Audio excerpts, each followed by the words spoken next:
Tuesday. Woohoo! Here on The Big Picture. We've made it halfway through the week. I'm Collin. And I'm Bryn. Thanks for joining us. How's your hump day? How is your halfway It's been going good. I'm just trying to, get work done so we can get to the steer show later today. We are in the home stretch of the Ohio State Fair, and every year the Ronald McDonald House of Central Ohio hosts a steer show. If you know anything about the State Fair, it's very ag-focused, and this is a great tie between the Ronald McDonald House charities and this wonderful ag background of the State Fair.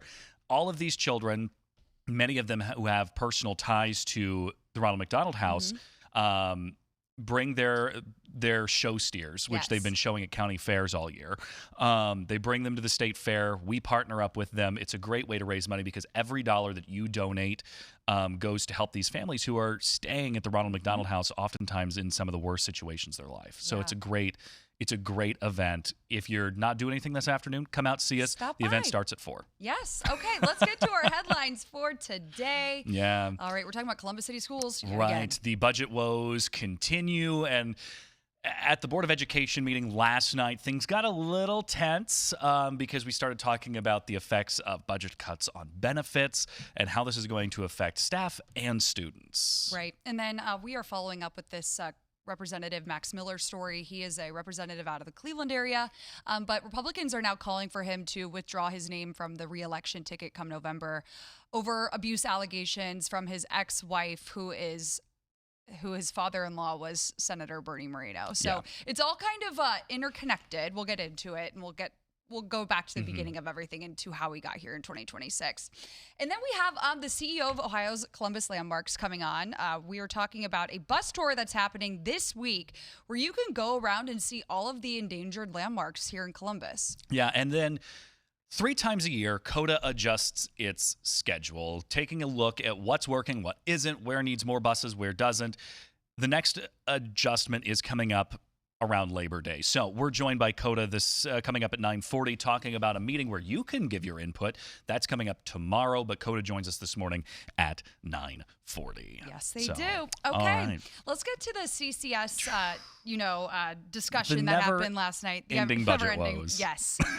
It's so much money, $50 million, that they have to try to resolve. That is a huge feat to undertake, and we know they've been trying to figure that out for a while now. Oh, gosh, yes. It's been every bit of 2 years, at least. I mean, they're closing schools. They're boarding them up. They're eliminating positions. Some of the buildings they've decided to tear down because it's cheaper to tear them down than let them sit vacant. Right. So they've been going through a lot over this last couple years. And there was a heated discussion last night at the Columbus City School Board meeting over employee health care costs. Right. And it got so intense last night that at one point they had to call a recess to basically say, we got to pump the brakes. Let's walk away and cool off.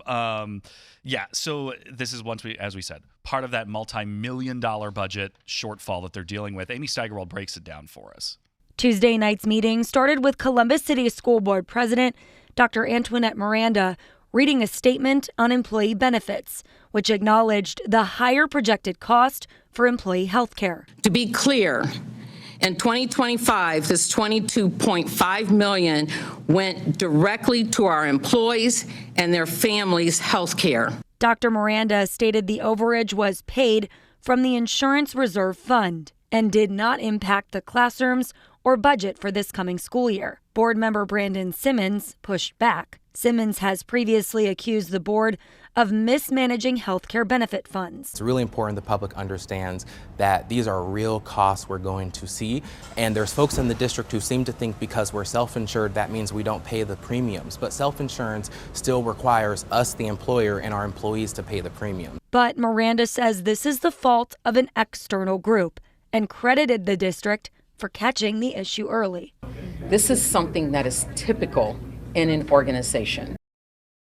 So this is all coming as the district is 2 weeks out from starting. Columbus City Schools goes back August 20th, or kind of starts their stagger-in process. School already. Right? And this got hot enough last night that they actually even tried to, there was a motion to censure one of the board members. That failed. But I mean, there's a lot of pressures going on in that district right now, because already earlier this year, it was May when they cut 299 positions out of the district. Most of those were vacant. Yes. But they got rid of, kind of rift these positions, reduction in force through open positions, people retiring. I mean, it was like HR assistants jobs, custodians, bus mechanics, other teachers, counselors. But so it was kind of across the spectrum. Right. But in the end, there were 112 people that lost their jobs. 104 of those were building substitutes. So those were full-time subs that stayed in the buildings and floated wherever they were needed. So those were just some of the cuts to begin that whole process. I mean, that was kind of the latest, I guess, the most recent way to shore up that $50 million. But we've talked time again about some of the other ways that they've gone about that. Right. And so, I mean, they've closed multiple buildings. They've cut dozens of admin staff, and they're cutting back on busing K through 8 students as well. I know I've covered that a little bit. I think you have too. Yeah. Cities like Cincinnati and Dayton, those school systems there, they already kind of use the public bus right, because system. Dayton cut high school transportation altogether. Right, and they're using the RTA transit down there. But and it so all they're goes trying back to figure it out. Yeah, so I think when school starts, we'll start to see how some of these plans that they've put in place transpire, and if there's, students are struggling because of this, because obviously, they do not want the students to struggle from all of these cuts. Right, because as Dr. Angela Chapman, the superintendent of Columbus City Schools, has said, the need is still there. Regardless of the funding level, the need for our students continues to stay the same. And Columbus City Schools admin has consistently blamed the budget situation on inadequate state funding from the General Assembly and the governor's office, because especially this past year of how Ohio changed how it funds schools. Right. And we've seen, all the big districts in the states especially really come up going, hey, this is a problem. Right. And as you mentioned, Cincinnati's dealing with it, Dayton, Cleveland schools. And I mean, we even had the Pickerington superintendent on. Yeah. They're asking for more money. In 2 years, they'll be insoluble. Right. So these school districts need financial help, and they're trying to make it work for these students. But I mean, it's a complex and very deep issue. Yeah, especially because these, these employees, they're like, we need healthcare. We need healthcare. That's a whole nother part of it. That's why I'm here is healthcare. Yes, exactly. Exactly. Yeah. Okay. So another big update. This one's coming out of that Pike County massacre case that's now a decade old. Yeah, this is crazy. So, I mean, Billy Wagner, he is one of the Wagners that have, been involved in this whole court system situation since the murders happened back in 2016. We officially know he's expected to stand trial come January. This has been, like you said, 10 years in the making. And this all started back in August of 2016, around so it's the 21st. Like exactly 10 years. Right. It's been exactly 10 years almost. I mean, so the night of August 21st and 22nd, the Wagners are accused of killing 8 members of the Roden family. And if you're familiar with Pike County, I mean, it's a pretty rural community. It's in this happened in Waverly. It's a small town. I mean, this massacre murder investigation has defined that area now. Right. And it didn't just grab the attention of Southern Ohio, but it also grabbed the attention of the state and also really a lot of nationwide attention. Obviously, there's the documentary that just came out earlier this year, late last year. There was one that came a couple years ago. Yeah, I lose track of time. It all blurs together, unfortunately. But you know, it was this really shocking case because it's like, and it really fueled the rumor mill because people are like, wait, who's doing this in Pike County, Ohio? Right. I know. And it was all over a custody battle. And the murders spanned across multiple locations as well. So, I mean, it wasn't just like one and done situation, according to investigators. But it's a very complex case. That's why it's been taking, 10 years to prosecute these individuals. But George Billy Wagner III, he is the father of Angela Wagner, George Wagner, and Edward Jake Wagner. So they're all accused again of, those 8 counts of murdering these members of the Roden family. And we know that Jake Wagner, he is the son. He pleaded guilty to shooting 5 of the victims and was sentenced to life with parole, eligibility in 32 years. And then Angela Wagner, she pleaded guilty to helping plan the slayings and received 30 years. And then George Wagner, the other son, 8 life sentences. That's a lot. So he will serve 8 mandatory life sentences, 1 for each count of aggravated murder, along with additional 121 years. Wow. 81 of those are mandatory. So again, George Billy He's Wagner, the last one. He's the last one. And the reason why this was stalled so long was because there were delays from the legal system regarding the death penalty. Yep. And now we know that the defense is pushing to have his trial, which is scheduled for now January 2027, moved out of Pike County because, like I said earlier, it's been so long and there's been so much attention. Right. It's difficult. But I mean, prosecutors want this to end. Like we said, it's been 10 years. They want resolve, especially, I mean, for the Roden family members that remain, they're still torn apart by all of this. So just a big development, and maybe this will put an end to this, 10-year saga. So, alrighty. Well, coming up next, we have Tyvis Powell. There was a huge announcement out of Cleveland about the new women's basketball team. It's really exciting. We'll be back in 2 minutes. The 10 TV Plus TV app, streaming 24/7. Local news from the team you trust. Track how the weather will impact your day. Breaking news, live from the scene. All the news you need. 10 TV Plus. Download on your TV and watch for free.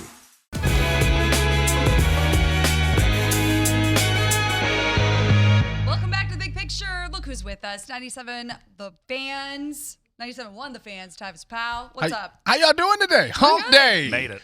Hump Day. Tomorrow is opening training camp for OSU. Yeah. Christmas is here.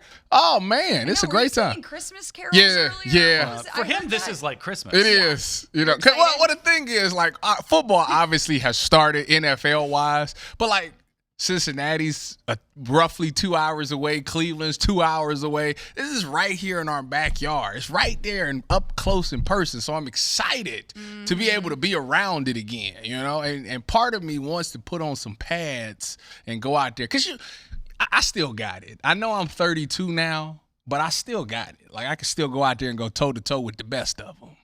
Well, then go out there. Well, the way my health is nowadays, I got to warm up. It takes me a little bit longer to get warmed up. Don't go away as fast.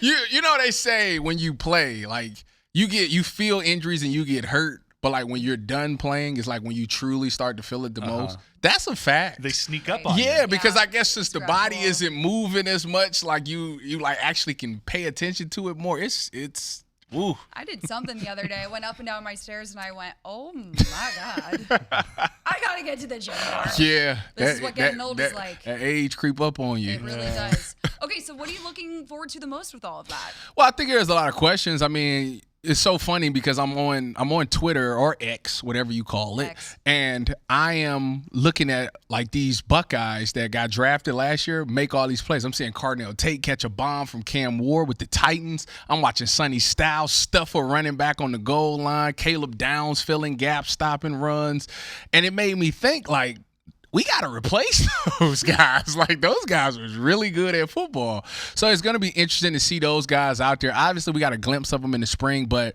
you don't really get a chance to do the pad thing like that. So it's going to be interesting to see those guys. And then Arthur Smith. I mean, you moved on from Brian Hartline. We went from Chip Kelly to Brian Hartline to Arthur Smith. That's 3 different offenses in 3 years. So it's going to be interesting to see what that offense look like. And who's that other receiver? You got Jeremiah Smith. You got Brandon Ennis. Who is that other guy that's going to step up this year? All right, now heading up north, I got to play something real quick. But she was never meant to whisper. You should see me in the She is the force Cleveland has been waiting for. We are the Cleveland Sirens. That is a heck of a fire.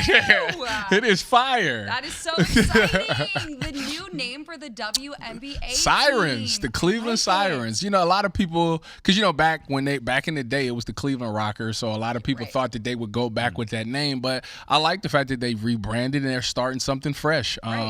Obviously, it doesn't start to 2028, but hopefully they really get this thing going. Obviously, it's going to come with draft and getting players and things like that, but you get a good coaching staff. I think it's there for the taking. I love the fact that the popularity of the WNBA has gotten to where it is now. I tend to catch myself watching a ton of WNBA games. Love watching it. I don't know if you have not checked the game, you missing out because they be balling, they be hooping out there. It is actually really fun. So excited for the Cleveland Sirens and what it brings to the city of Cleveland. And they are making an effort to be separate from the Cavaliers. Yeah. Like they're very clear about we are a separate organization. Yeah, I mean, I like how they made that difference. Yeah. I like that. I mean, I think that you don't want to hang your hat on another, organization. You want to start your own thing. And you want to be successful. I just hope that they're like the Golden State Valkyries. They are an expansion team that started a couple of years ago, and they're up and running. Like, they're going to be in the playoffs this year. They're like a top 5 team, and it's crazy to see that they was able to turn it around this fast and be this successful. So hopefully, the Cleveland Sirens follow that same blueprint.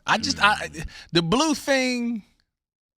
I think it's cool because it's a nice blue. When you look at Cleveland and Cleveland sports, it's like all these protectors. Like we have the Guardians now, right? Yes. The Lake Erie Monsters. Yes. The Sirens. I was like, it has to be a play into the lake. I kind of, I mean, and the sad part about it though is that the Brown Stadium's moving off the lake. You know what I mean? So it's it's gonna turn. They're gonna play into the lake somehow. It's right there. Well, I like the new stadium. Okay. I like the dome. Okay. All right. Switching the Brook Park Browns. Switching topics to the Columbus Crew.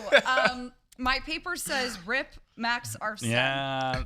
Well, translate. Max Armstead. As you know, Max has left us. He's moved on to bigger things, and it's crazy because they always are taking crew players from us, and they posted the picture of him in his new jersey. The red looks good on him, but we did the cup. We did the League Cup yesterday. We went up against Atlas and we won 3-1. So I was saying, who needs Max? We's fine without him. Although I do love you, Max. You're a great guy. We had him in studio, great guy.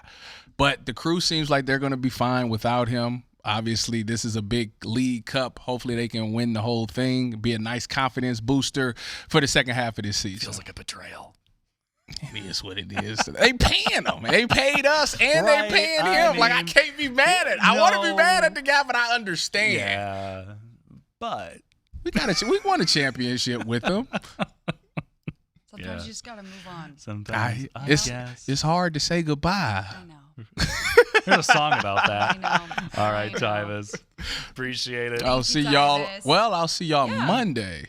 Monday, yeah. I'm going to training camp, so I'll be out there I'll be with the Buckeyes for the next 2 days watching camp and doing live broadcast out there. So you'll hear that on 97.1 The Fan on your regular FM and we'll dial. Hear from you Monday then. Yes. Monday. I'll have a report. Okay. All right. Alrighty. Coming up next, the calls for Ohio Congressman Max Miller to either resign from his position or withdraw from his re-election bid continue to grow after allegations of domestic abuse from his ex-wife and Senator Bernie Moreno, who is his ex-father-in-law. We talk that in 2 minutes. I'm Jeff Hogan. I've been a journalist at 10 TV for more than 20 years. I don't just report about our community, I belong to it. And that's why we care so deeply about getting it right. And when local journalism is done right, it moves. It moves you to act, to speak up, or lend a hand. And yes, it moves your heart through the kind of human storytelling that stays with you wherever you are. And at 10 TV, we're here for all of it. These are the stories that move Central Ohio.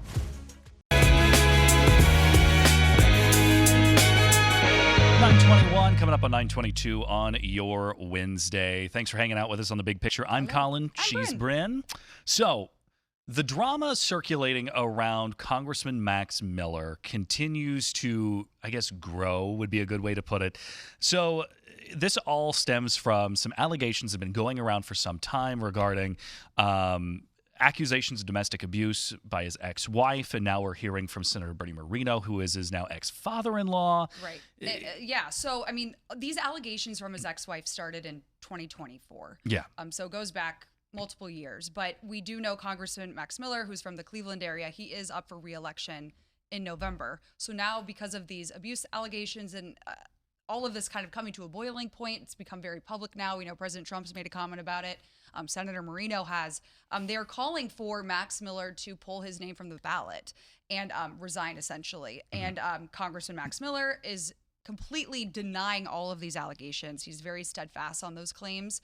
And he says he does not want to do that. He's not going to pull his name, and he will be running in November. So it's kind of it's a very personal matter, obviously, that's turned very political with all of these political figures weighing in because they're personally involved. And we saw, a lot of this it's always been circulating, at least for the past couple of years, that we've been aware of it. But then it really came into Bernie Moreno's lap after his questioning last week of Dr. Anthony Fauci. People started going, wait, you're really upset about this. Why haven't you spoken about this aspect? Right. And now this is when we've heard him just this week go, he needs to not be in this seat. Not be in the seat. Yeah, exactly. And this especially took another turn. I mean, like you said, just keeps growing and growing. On Sunday, Miller's attorney released a bunch of photos and videos and audio clippings of interactions between him and his ex-wife and pictures of their daughter. And there was one photo of their 2-year-old daughter that showed her undressed. The reason why they released that was because apparently Emily Moreno, his ex-wife, sent that to him to show a bruise on her body. But she's undressed in the photo. So U.S. Senator Bernie Moreno, he was obviously very disturbed at that image getting out, and so was Max Miller. But again, just all of those photos being released by his attorney have just now further fueled all of these problems going on. So I'm gonna play. Let's go back. So then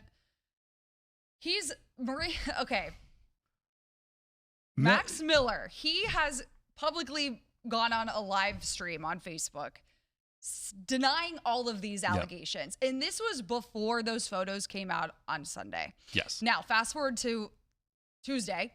He was on CNN with Jake Tapper, again, defending that he denies all of the abuse allegations. So I'm going to play part of that interview he did with CNN's Jake Tapper.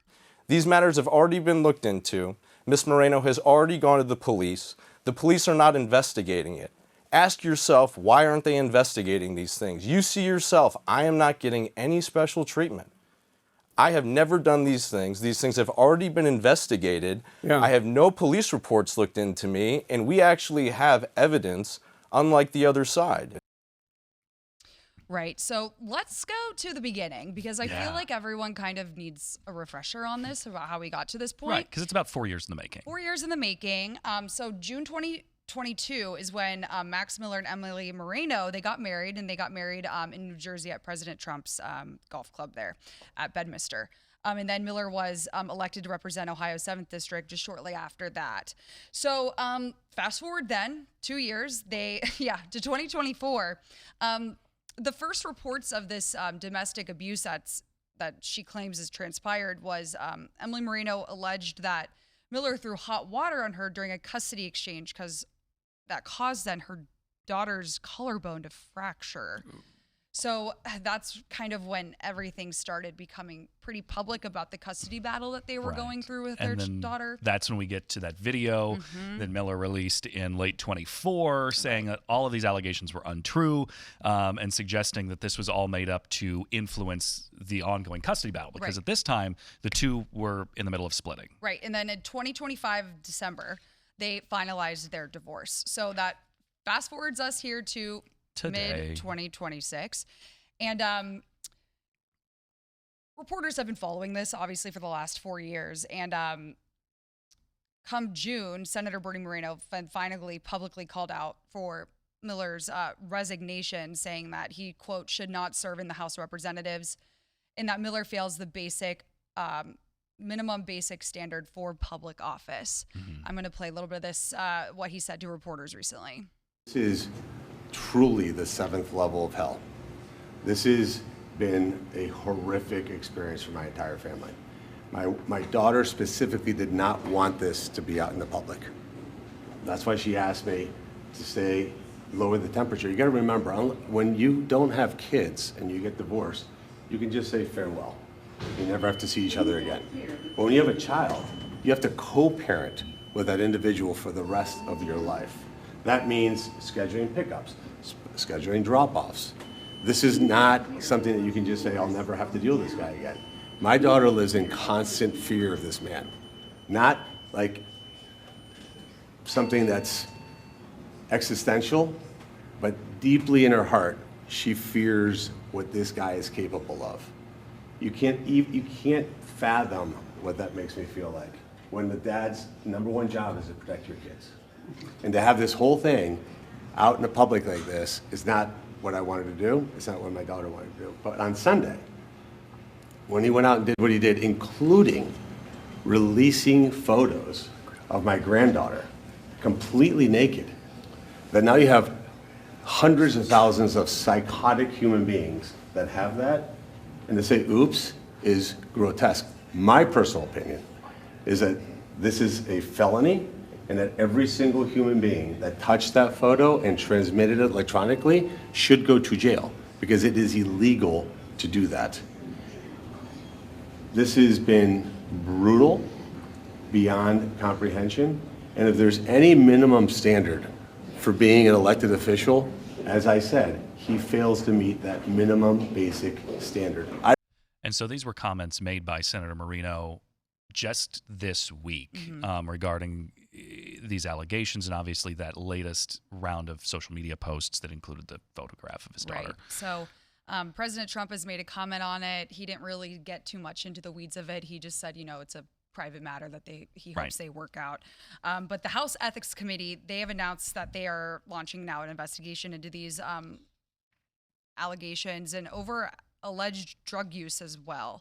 So, and I mean, Max Miller's been pretty candid. I mean, he said it on CNN. He was like, "They're investigate He's me." sticking to it that I'm not dropping out. Yeah. So we'll keep watching that again. He's up for re-election come November. And I mean, while there's political fallout from this, I mean, again, he's not charged with anything right now. So, I mean, nothing can be forced. He doesn't have to, literally withdraw his name from it. Right. So he can continue to run if that's what he actually wants to do. So we'll obviously keep following that as we get closer to November. Right, okay. November 5th, the general election date. But yeah. Yes. Okay. I know. November's going to be here before we know it, Collin. It's going to be crazy. Okay.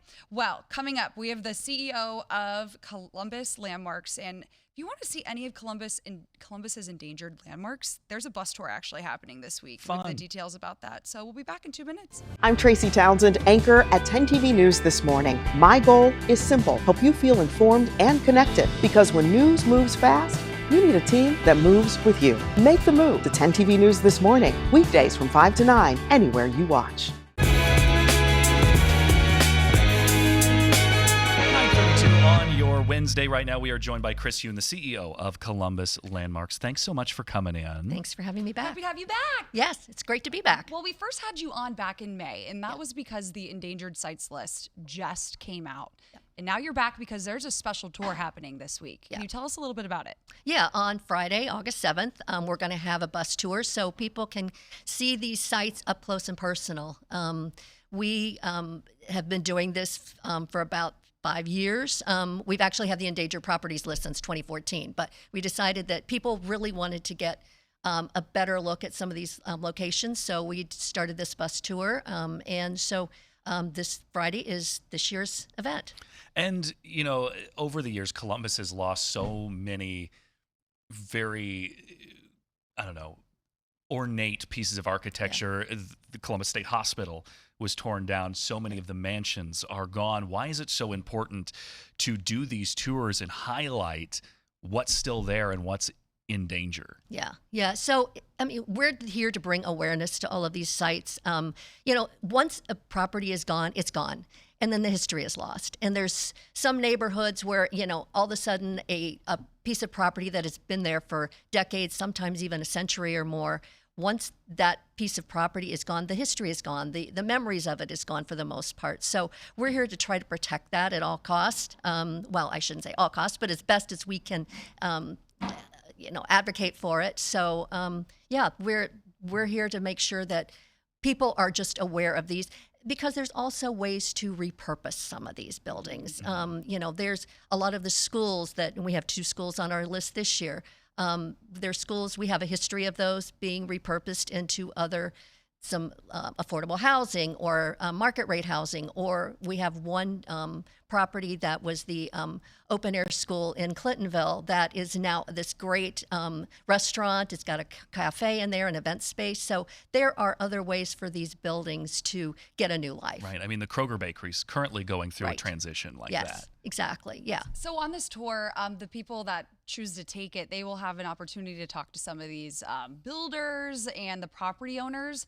Why was it important for these these people going on this journey with you guys to have these kinds of interactions and conversations with the property owners? Well, I think they want to have a better understanding as to what's going on. A lot of, they are in people's neighborhoods. If the building goes away, that impacts that neighborhood. So we don't have a lot.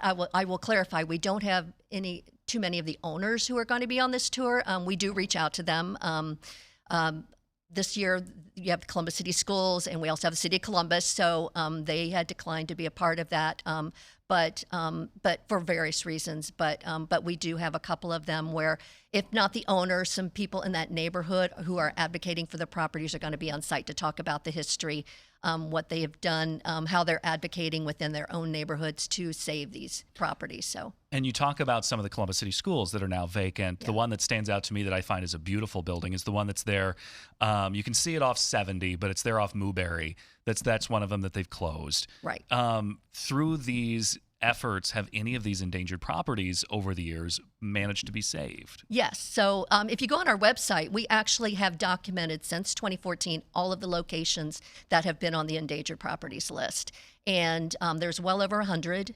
We probably have 25% have been saved. We've got about 14% that we have lost, and the rest of them are kind of in flux. So we continue to monitor those, and as we can update that and get some wins on there, we're happy to do that. So, yeah. And I was asking you earlier, what kind of bus are people taking? I'm picturing, like a double-decker in London, but we know that's not the case here. What kind of bus, and are tickets still available? Can you talk to us about some of those details? Yeah, so no, it's a 56-passenger bus, so air-conditioned. I believe we even have a restroom on there. We are serving lunch. There's a box lunch that comes. It's from noon to 4. You can get tickets. Yes, we still have some available seats. You can get on the columbuslandmarks.org website. Just scroll down and you'll get the information. Okay. And, we might have covered this a little bit, but are there any sites this year that really stand out to you that have a really unique story of why this should be continued to be preserved? So back to the schools, Fairwood Elementary, which you alluded to, had just closed. There's also Courtright School. Those were both designed by Howard Dwight Smith, who was a very well-known architect back in the 1920s. He actually designed the Ohio Stadium and a couple of other Ohio State campus buildings. But then he went on to design a number of Columbus City schools. The Fairwood was actually one of his first, and it's actually the one that has lasted the longest, but unfortunately now it is closing. So again, we're trying to build some awareness that maybe someone will see a new potential for that school. Yeah, absolutely. Yeah. So for people that care about local history, but they're not able to make it on this bus tour, how else can they, contribute to your efforts? So join us at columbuslandmarks.org. We serve as a resource constantly, whether you're renovating an older property, if you want some information about how can a home get on the National Register. We're here to be your resource for all of those items. And we constantly have events during the year. So if you stay tuned to our website, we are constantly promoting those efforts. So, all right. Awesome. Yeah. Chris, thanks so much. All right, coming up next, COTA changes its service 3 times a year. They take a look at what works, what doesn't. The next change is coming up just after Labor Day, and you have the chance to provide some feedback tomorrow evening. COTA joins us for the conversation next. I'm Yolanda Harris. I'm a journalist at 10 TV News. I don't just report about our community, I belong to it. And that's why we care so deeply about getting it right. And when local journalism is done right, it moves. It moves you to act, to verify, to volunteer. And yes, it moves your heart through the kind of human storytelling that stays with you wherever you are. And at 10 TV, we're here for all of it. These are the stories that move Central Ohio.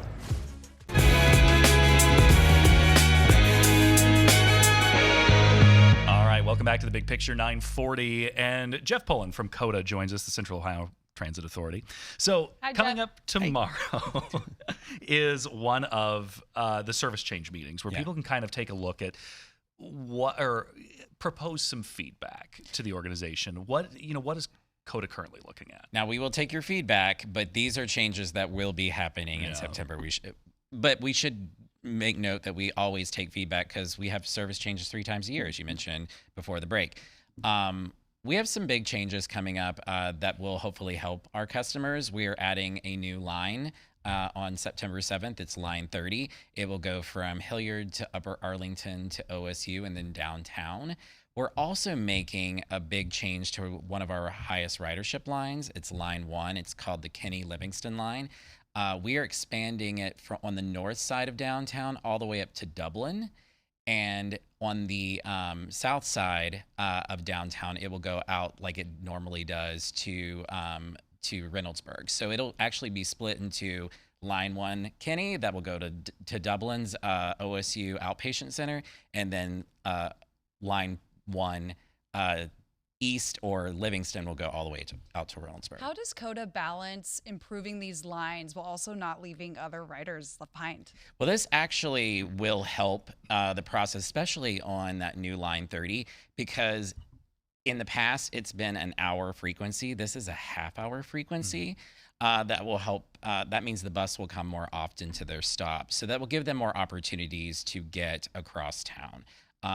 Also, we know that there are a lot of people out in the Hilliard and Upper Arlington area that actually work at OSU, so this might provide more access. And how does COTA address some of the missed stop complaints? For example, a couple weeks ago, I was waiting on the 31 that the app said was going to be there. The 31 never came until the next 30-minute cycle. Yeah, and I think I think you all have covered. Like, we've had some issues with service delivery this summer. It is a combination of a couple of things. We're going to take a quick break. We'll be right back. 1 second.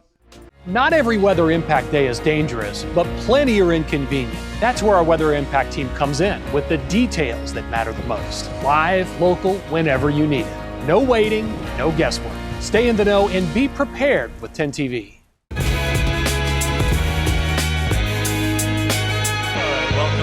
We're back. Yeah. We had a little technical error, technical difficulty. Yep, but we're Mike back. was just playing some yeah, there's a speaker that makes noise sometimes, but we got to figure it out. All right.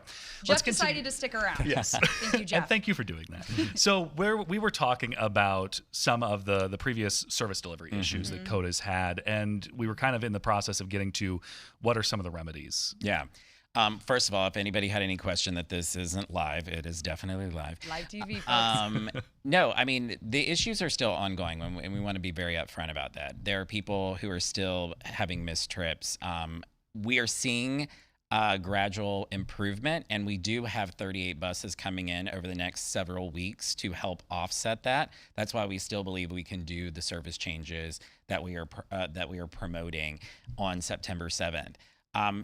There's a couple of issues. There is a nationwide recall of all of our electric vehicles, which we have 50. Those are getting repaired this summer and this fall, so that'll be good to have those back in service.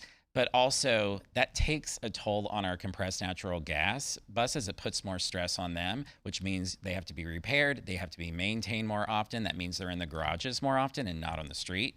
So we're working through management issues and processes within our vehicle maintenance department to make sure that we're getting those processed faster. Like I said, they've been working on it the past couple of weeks, and I get a weekly report, and it's looking better and better. But those 38 vehicles will help us get things going in September. But we have to make sure that the processes internally are improved, because those 38 buses eventually have to retire old buses. So we know that that's a temporary solution, but that should put a little less stress on our team so they can get things fixed. Absolutely. And so for the riders who may not be aware that their routes are changing or what's going on come September, where can they find out all this information so they can plan ahead? Yeah, so right now it is on our website at COTA.com/service changes. Where they can look at it. We do have 2 public meetings. We're going to share that. That is tomorrow night at 6 o'clock at 33 North High Street in downtown Columbus. Also, we have another meeting on next Tuesday at noon. So if you can't make it, then you can make it during the day. That's better. You can also join us online through both of those. We stream it live on Facebook. And you can also ask questions in the chat, and I read them off, and we get those questions answered. Right. I mean, this is all about making COTA, the bus service, more convenient for more people. And obviously, COTA has been working to reclaim its ridership numbers to pre-pandemic levels. How's that effort been going? It's going well. I mean, this having issues with service delivery does not help that process, so we got to get that fixed. But it is doing better. This is kind of also the growing pains of trying to expand and modernize public transportation for this region, which it desperately needs. So we're working through this growing pain. I tell people 2 or 3 years ago, we had an operator shortage that was nationwide. We had only 500 operators. Now we have over 730. So we fixed that problem. We'll fix this problem too. Absolutely. And so beyond these changes come September, what else can people expect to maybe change within the year? Yeah, so we will take questions from the public beginning in September to work towards our January service change. But we had our board has just approved our 5-year short-range transit plan, which I think someone covered here at 10 TV. It calls for a service over the next 5 years of 30% increase, which means more weekend service over the next 5 years.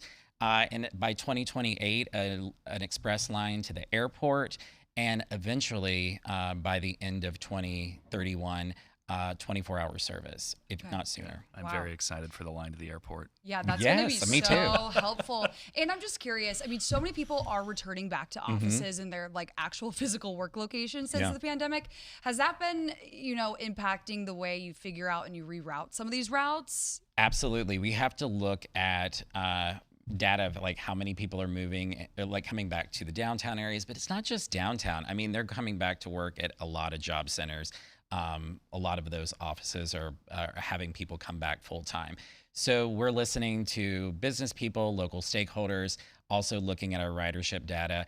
And that's why we have those service changes 3 times a year, because we have to adjust for that service. We have to adjust right in September because more students are coming back at OSU. Right. We have to reduce the service on High Street when they go home for the summer. So we're constantly making changes. Right, because there's that 3 months of the year that you're missing 40,000 people. Yeah. Right. It's been a little quiet. We have a lot of OSU students who utilize our service, and something that we're very excited to talk about coming up and how we're going to serve them this fall. So I'll give you a little teaser and I'll come back and talk to you maybe in August. Sounds good. Later in August. We'll book you in this break. Jeff, just go ahead and pencil that in.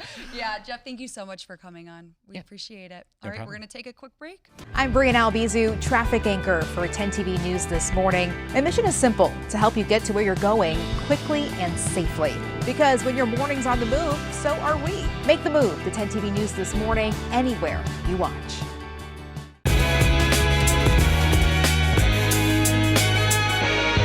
Welcome back to Big Picture 952 on your hump day. And we already got Tyvis's take on the Sirens, the Cleveland Sirens, which was just announced, the women's professional basketball league that's coming to the city. Big moves. I mean, this is such a big deal. It is. I'm very excited about it. And I like the name. I think it's cool. I do too. I like the play to Lake Erie. Why not? It fits. Well, we had someone very special on the morning show today with Tracy. Yes, President Allison Howard, who is the president of the Cleveland Sirens organization. She came in to explain everything that went into the name selection, why also try again at a WNBA team, because as we mentioned, Cleveland had one at one point. So take a listen.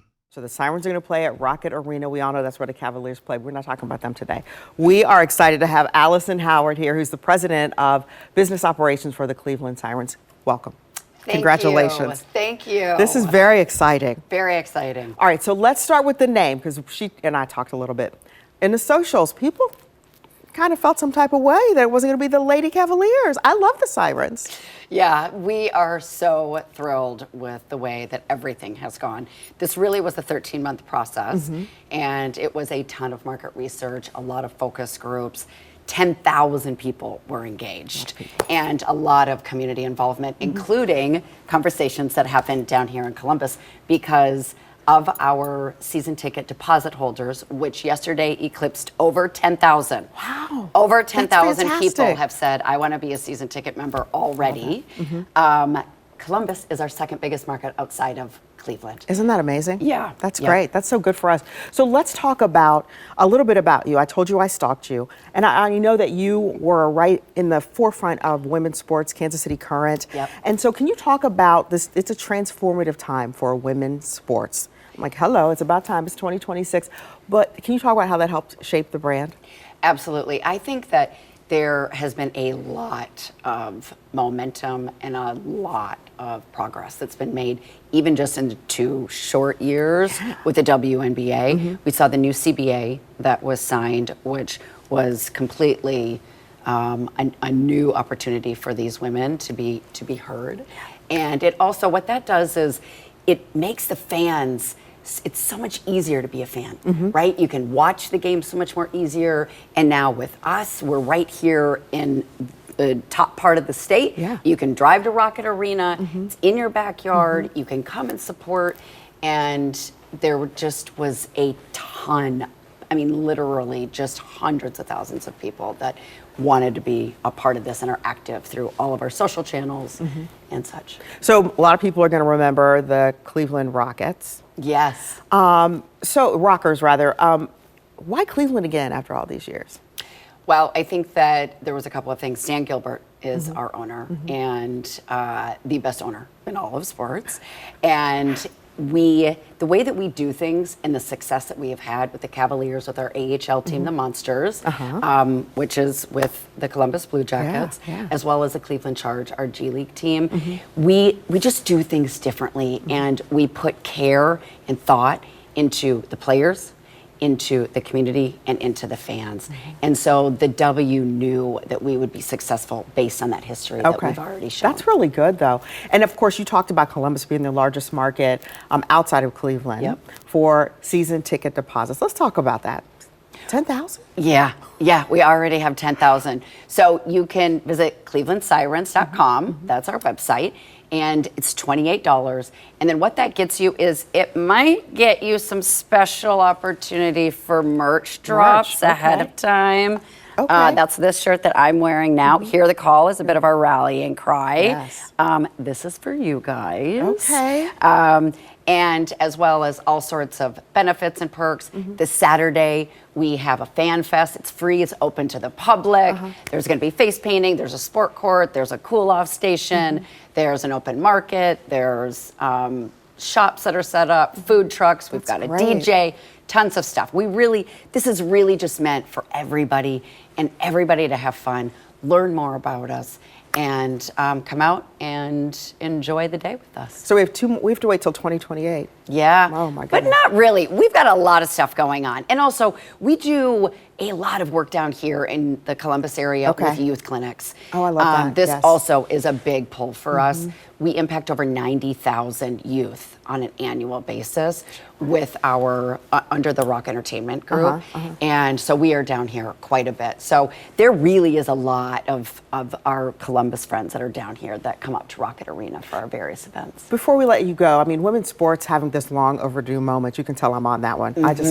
We've been waiting for this. So Columbus also announced these plans for an expansion team for the National Women's Soccer League. Yes. Which is exciting. Cleveland just got an amateur team. Yep. I mean, what is it about Ohio? I mean, we're progressive. People want to be here. Well, and you know what? You bring up a really good point. This state is tied. I mean, the love that we felt, that NWSL team, the president came up yesterday for our event.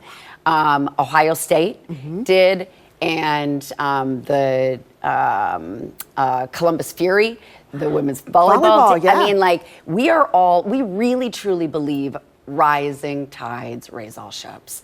And we're here for each other. And we are so thankful and so grateful for the success that we've had, but we want to help others. All right, so 2028. Oh my gosh, it's gonna be crazy. I know. So fun. I know. I loved what Tracy said. She's like, we're progressive in Ohio. We're really looking forward to, we're really expanding women's sports, obviously, with the women's soccer team coming to Columbus. Yeah, so it's we don't know some their big name moves. yet. No, we don't. I don't think. Or is it just gonna be a crew, like women's crew extension? I think they're gonna have their own thing. Yeah. Yeah.